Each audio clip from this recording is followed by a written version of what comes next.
just do a quick test here and see if this is working by checking it on my phone.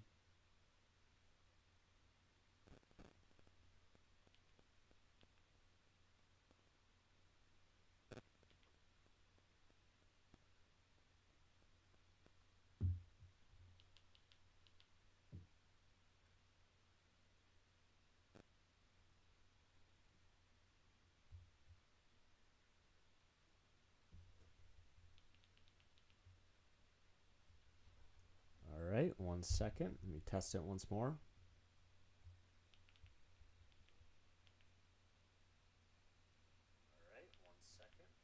That's working. Let me make sure the audio is working.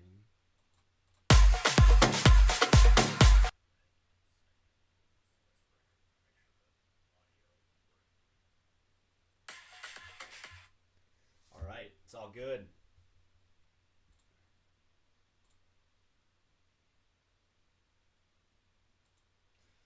All right, I'm gonna show you guys how I made my new track Boom out now.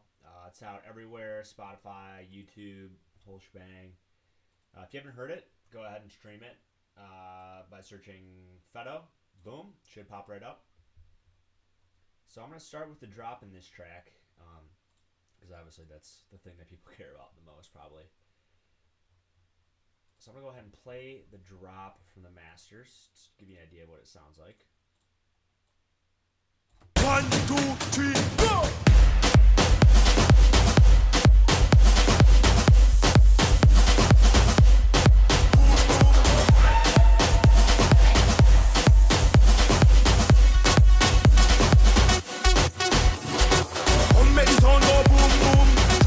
Alright. So let's start out with that drop. There really is not much to it, to be perfectly honest. The drop is driven by those drums. And the drums consist of this kick, which I need to turn on all the automations.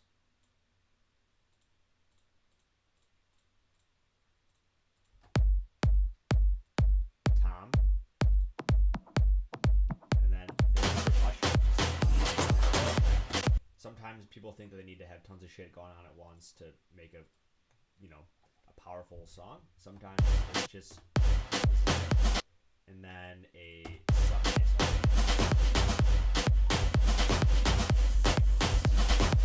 Some down filters.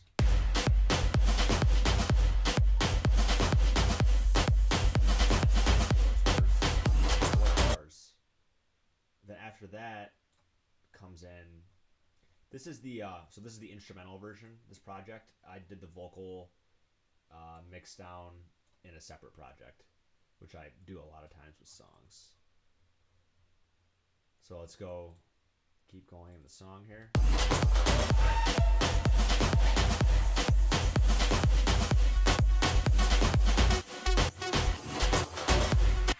So these little vocal shots come in, which consists of 4 different little shots here. And then this lead as well starts to come in. This is a sample. God forbid I use the loop.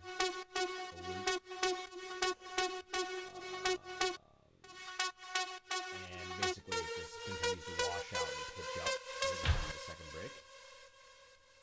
And then this comes in as well. I'll go over this separately because this is kind of like the meat of the second of this, like, breakdown in the second drop in the second breakdown, as well as this. Then the second half of the drop, we got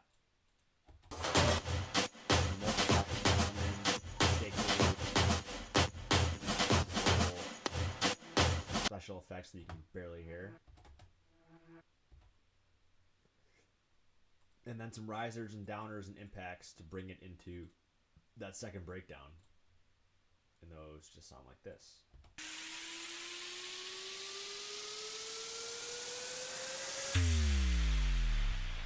And that's it for the drop. There really isn't that much going on with with it. If anyone has questions, definitely drop a comment in this chat, and I'll let you know the answer. So going into the second breakdown here.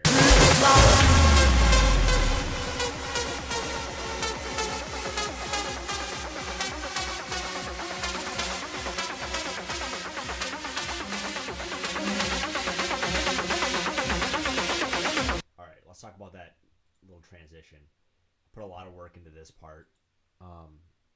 These strings come in.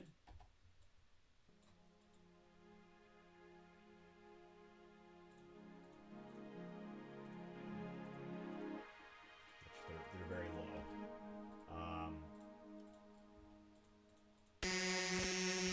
This synth.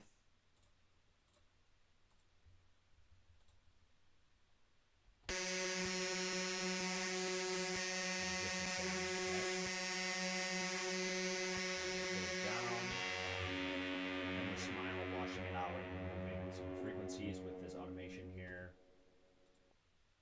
Same thing with this lead. That's one way to give you a transition from one part of a song to the next, is to, instead of adding tons and tons and tons of sweeps, which I have a couple here, down here, but instead of using tons of sweeps, just add certain effects to the elements that you already have in your track. And that's what I did here.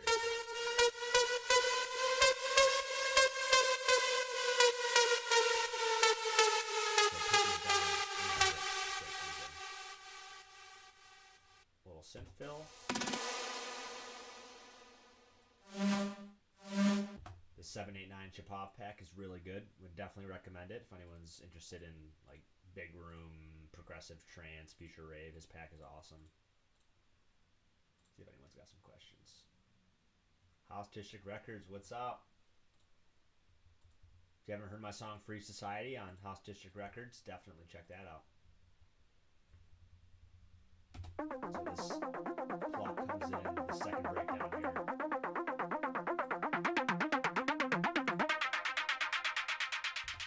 I'll discuss that more in a second. That a lot of times when I like try to, I'm adding new elements and stuff, and like, oh, maybe this will work. I didn't like it in the final version, so I never fully delete something that I think might fit. I just mute it. That way, if I decide later that I want to go back to it, it's still there and it's not gone. So I definitely suggest doing that. Same thing I did with these. And that. A lot of this stuff. So let me go down in this little drop right here. I'm trying to be more unique. This is a song where it's an intro, a build, a drop, and a breakdown that goes right into this other drop that is a little bit different than the first drop, and then eventually it goes back into a variation of the first drop. So these like little things will make your song much more interesting. So let me go ahead and play what this drop sounds like.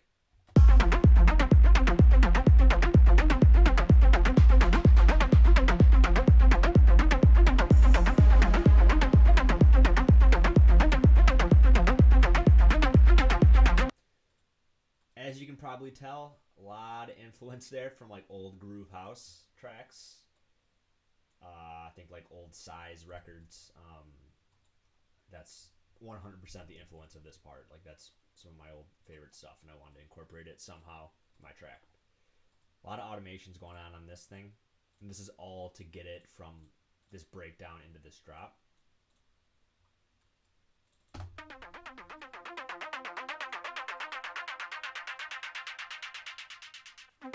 I tried to squeeze it as much as possible for the drop.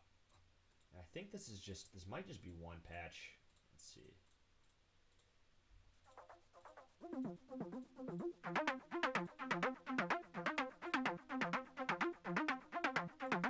Okay, so it's actually 3 separate sounds.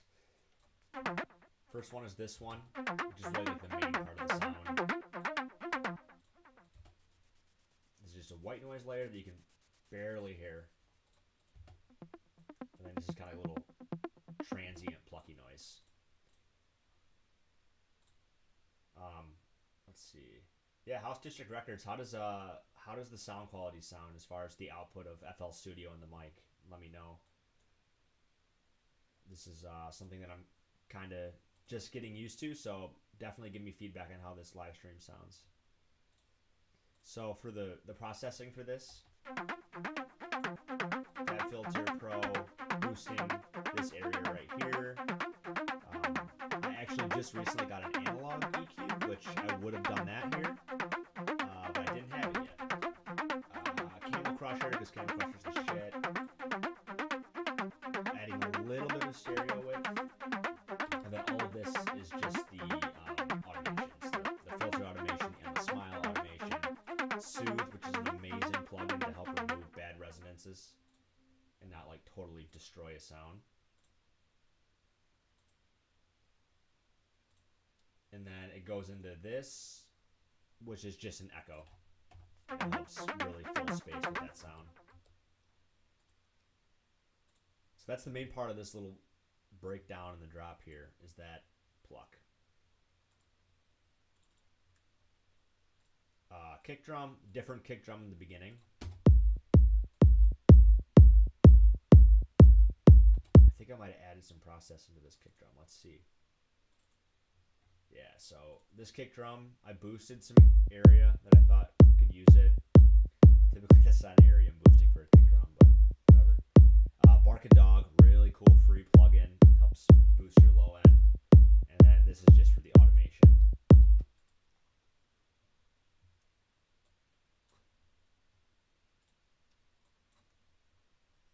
And then let's see what else we got here. A little like running kind of bass noise. This, which just helps fill more frequency. You can barely hear it. And you can barely even hear when it's all together. You can barely hear it. A little vocal ambience in the background. And that's it for this second drop right here. I do want to go back and break down this kick drum thing here, because this was something I'd never done before. It was really interesting. I think I've heard it in like some Alesso and Dennis Koyu tracks. I think that's where I got the idea.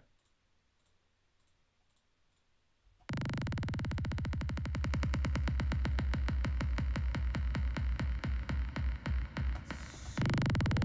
You can do that also with probably different plugins, and you could literally like paint in a kick drum and just increasingly make it further and further and further away. That would be a ton of work. So instead what I did was I loaded a kick drum into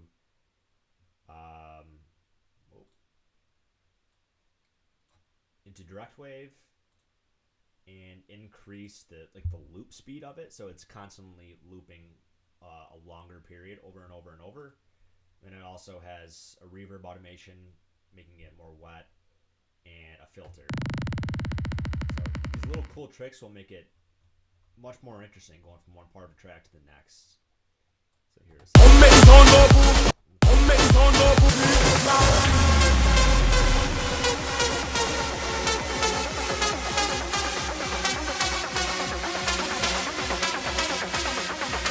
you can really barely hear it in that background there.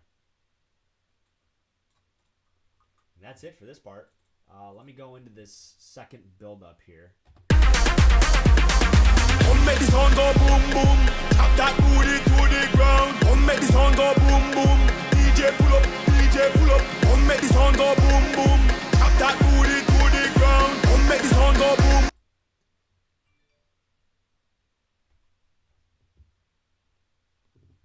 And what I've got going on here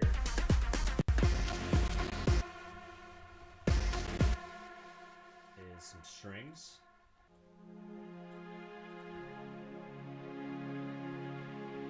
Pretty simple, not much. The same loop that was in the beginning here. And that's a good way to make tracks feel more fluid, is to play a sound, drop it out, and then bring it right back in. So the listener's like, oh, okay, yeah, I remember I heard this sound once before.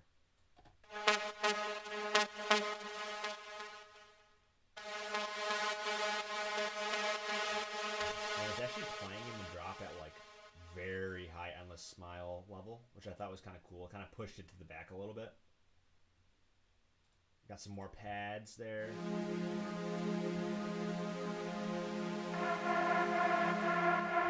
Just one consistent note with a shit ton of animations on it. Tension. Pitch bending it, filtering out the low end, and adding Endless Smile. A good way to, when you're using Endless Smile and building tension, sometimes I'll put Endless Smile in the master. I did here. But other times putting Endless Smile in the master will just like squeeze your entire track, and it's just a bit much. So it can be more helpful to just put Endless Smile on individual elements that you kind of want to wash out.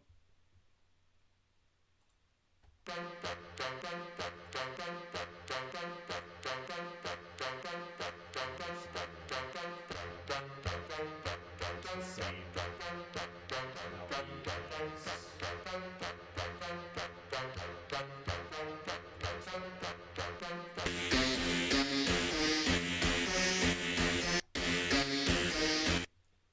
So that's playing in the build-up, and using the drop. This little ARP's playing in the background of this second breakdown. These claps.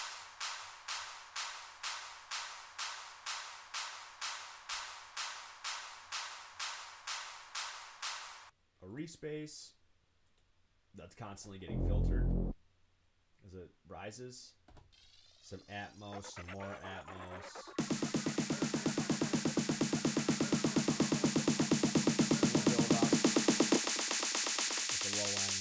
Filtered out. A little LFO riser.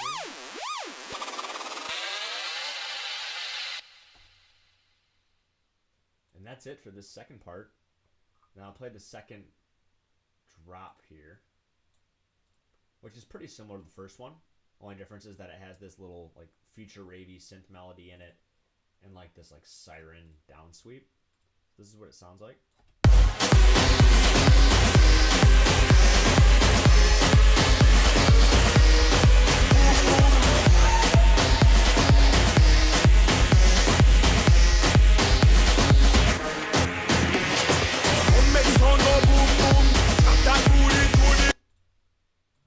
If anyone watching has any questions about anything, you want me to break down some mixing, like what I did in a certain part. I'm mostly going over just the production of this track, not too much on the mixing end. Let me know. The final mix sound of this track was done by Coimbra. He's a mix engineer down in Brazil. Coimbra. Definitely check out his stuff. He does great work. So yeah, for this second drop here, you've got this like ravey lead just playing in the background.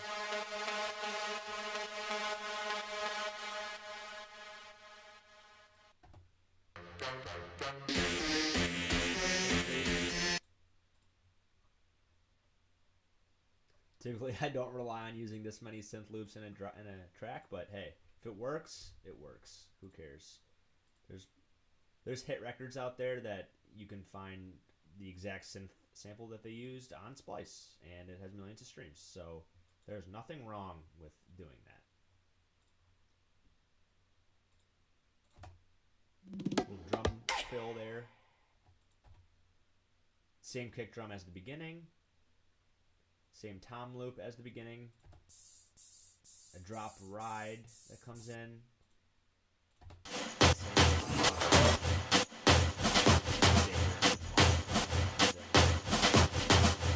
As far as this like main drop percussion line, I don't think let's see if I did any processing on it.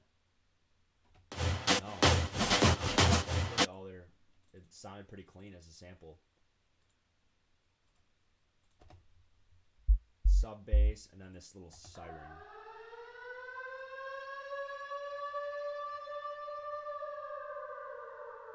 I think there was another siren in here. Oh, there it is right there. This is so sick. I don't know. I really like this part of it. So it's just this sample. But it's pitching up. That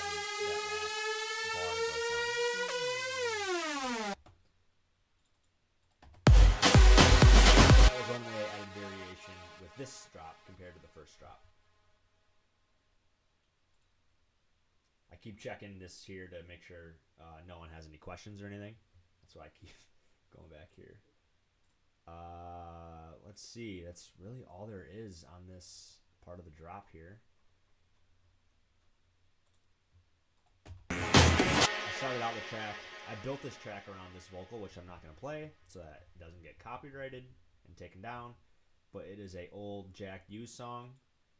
I forget what it's called, but yeah, I started with an old Jack U vocal, and I built the drop around it, and then I just removed it, and then I found my own vocal sample.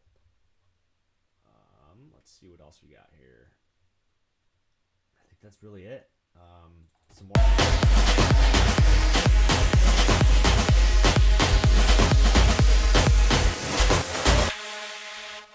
That's really it. It's a pretty simple song. There really isn't too much to it. The only reason there are so many tracks, 126, which is a shit ton, more than I usually use. I usually try to use like 75 to 100. The reason there's so many is because of these automations, like the kick drum here. 1, 2, 3, 4, 5, 6, 7, 8 automations. This synth, tons of automations, and that's the only reason there's so many tracks. And that's one thing I like about Ableton. I think Ableton, you can like group the automation clips within a track. I could be wrong, but that's something that I would love if FL Studio would definitely fix. So yeah, that's it. If you have any questions, drop a comment on this video, and I hope to do more.